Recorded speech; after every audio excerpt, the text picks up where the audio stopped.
béèrè lọ́wọ́ ara rẹ. Ask yourself, Oníṣẹ́ yẹn dà. where is the owner of the work? Where is the owner of the work? Tí o bá ti sí lọ́dọ̀ ẹ, you have problem.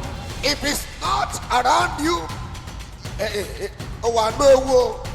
Bí oníṣẹ́ yẹn ò bá ti sí lọ́dọ̀ ẹ, tí o sì ń If the tòsí. owner of the work is not with you, Àyà rẹ ọmọ já.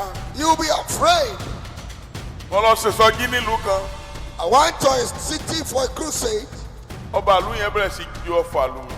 Imagine the king of the town began to throw arrow at me. Mo ní ẹ̀yin oníṣẹ́. Say, Lord, you are the owner of the work. Ẹ lọ kó ṣẹ́kẹ́ṣẹkẹ̀ sí lọ́wọ́ àtẹsẹ̀. Go and put fetters in his hands and legs Ẹ máa wọ̀ bọ̀. and bring him to me here. Kọ̀dẹ̀ péjọ́ kejì. Not up to the second day. Wọ́n wọ̀ dé. Yeah, he was dragged to my presence. Oníṣẹ́ dà lọ́dọ̀. Where is the owner of the work with you? Nínú yẹn, That is why àjàgà rẹ kò rọrùn. your yoke has not become easy.